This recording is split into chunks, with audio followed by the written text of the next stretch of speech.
kakaiba.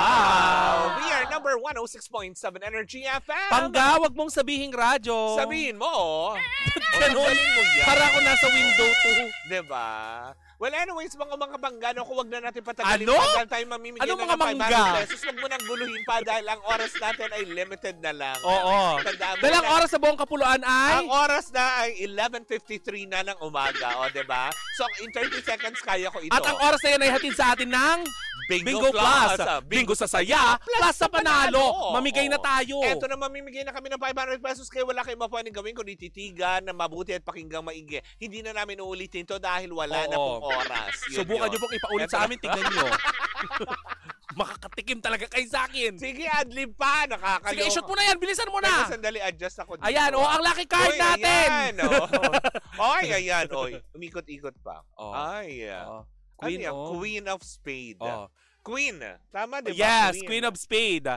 Ang ating lucky card for today's video ay Queen of Spade. Extra. Ayan. Yan, natandaan nyo lang po dahil ang lucky card para sa programa Baklitas ay Queen of Spade. Huwag mo nang ulit-ulitin. Para makuha nyo po ang 500 pesos na premyo on air. Plus, kung kayo ay tutok online, additional 500 pesos po ang pwede nyo makuha. Alam na nila yan.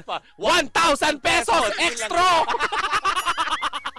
At tabayanin nyo lang po dahil mamayang gabi magpapaigot sila ng roleta. At pag natapos sa programa Baklitas, ang lucky card namin ay Queen of Spade. Extra! At yan natatapos na. Baklitas!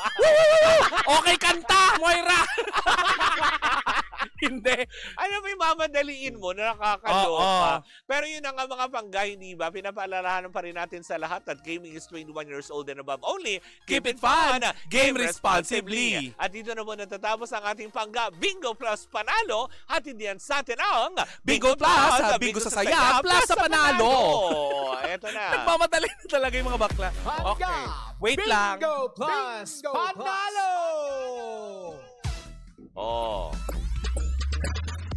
O ano na, tagal o ano, wala yung upuan mo, di ba? Okay, game. O dali na, upo na, chika na, bilis. Okay. Catherine Bernardo. Ano na? Nalilig sa dati yung crush. Okay. Na doktor. Yun na yun. Okay, diba? extra. Napapanood nyo naman po na yan sa social media. Alam nyo na kung sino yung lalaki. Okay na, extra. Hindi, eto na ang detalye. Naaliw kami ni Maring Sisa na basahin ng mga komento ng mga netizen tungkol kay Dr. Kenneth Hizon na siyang kauna-unahang lalaki. Huwag ka naman na bumanter. Yan, sige na. Dalian mo na. Kauna-unahang lalaking crush ni Catherine Bernardo.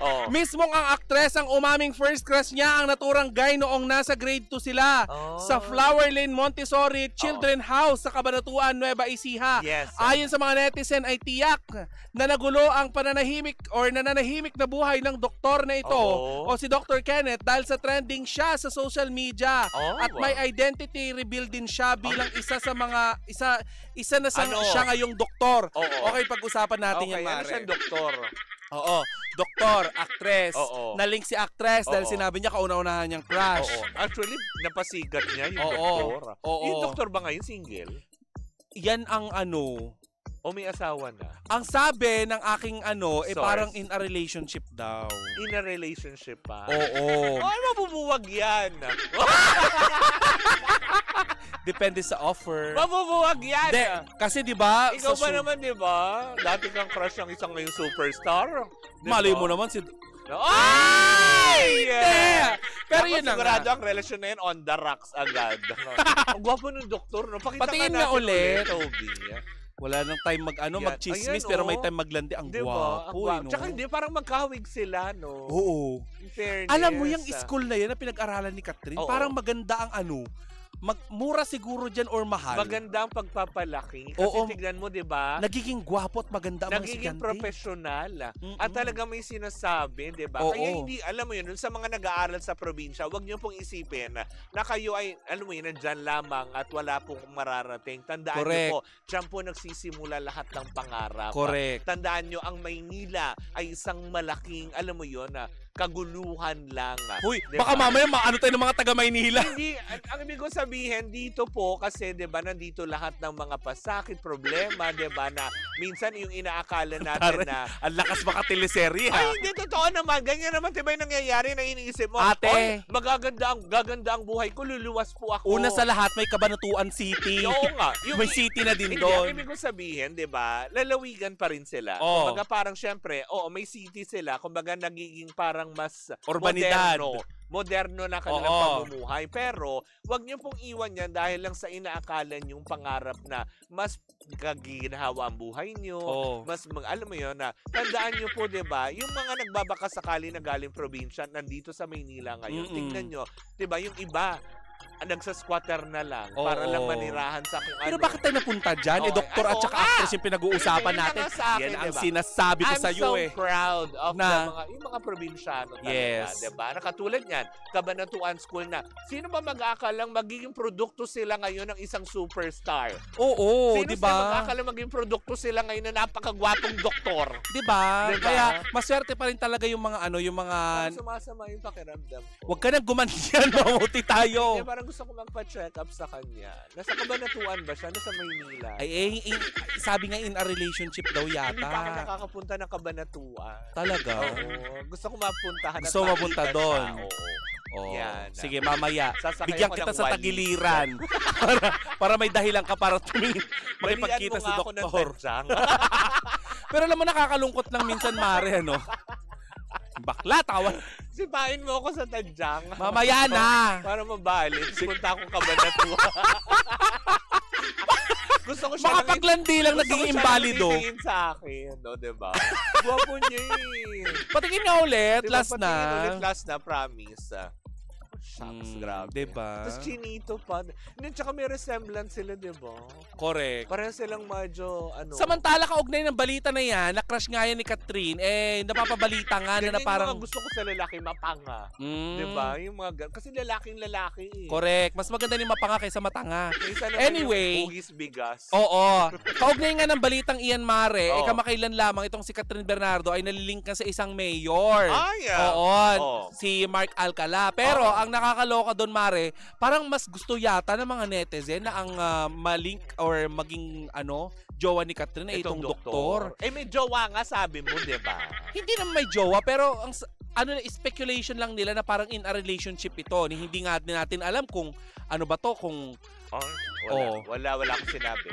Oo, basta nag-react lang ako. But anyway, ang gwapo talaga ni Doc. Ang gwapo ni Doc. Doctor, I am sick. Kay Berna sa Apple. Mother, I am sick. Call the doctor, yes, Papa. Oo. Sabi. Eating sugar, yes, doctor. Binalibaliktad. Kahit magka-diabetes ako. Correct. At yan ang kabuuan ng ating chikahan. Ng kalandian. Oo. Mari, anong gagawin mo bukas? Bukas. Weekend na eh. Why?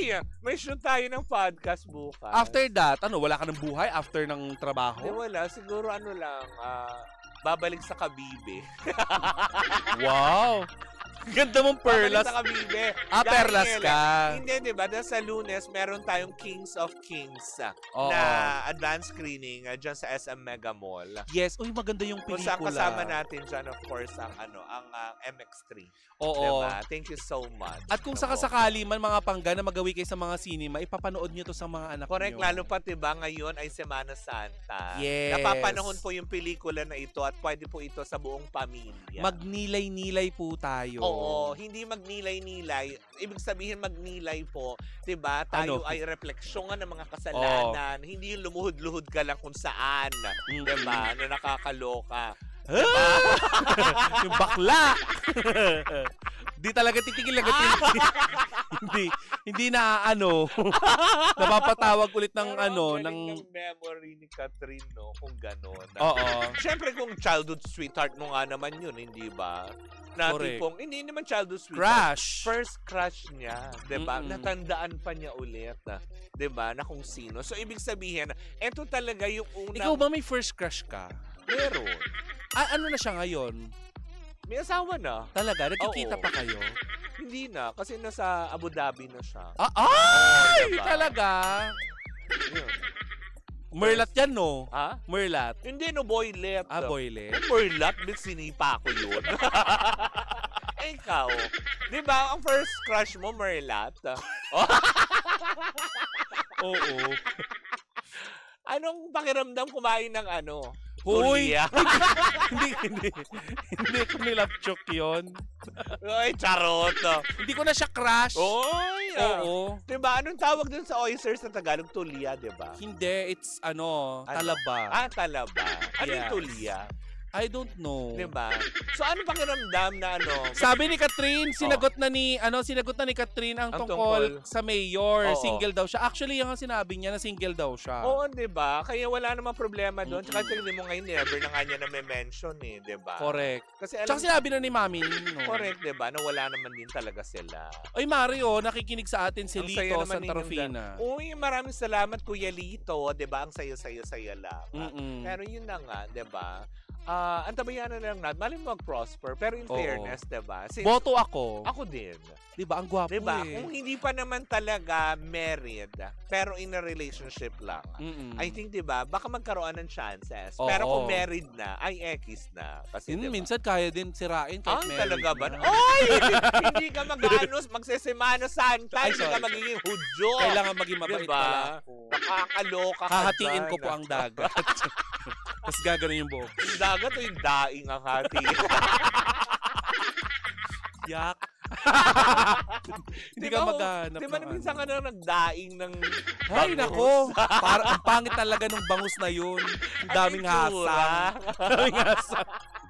Parang tuyot na tuwalya ng baka. Di ba? Yung laging yung matandang galit. Gano'n. Oo. Nakaganon.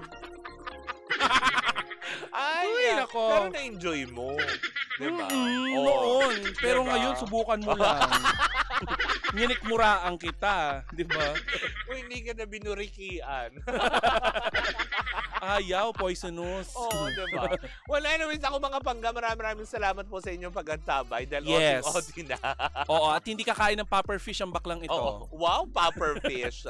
Yun yung That's poisonous. okay. Yan. Iba pa yung tampal.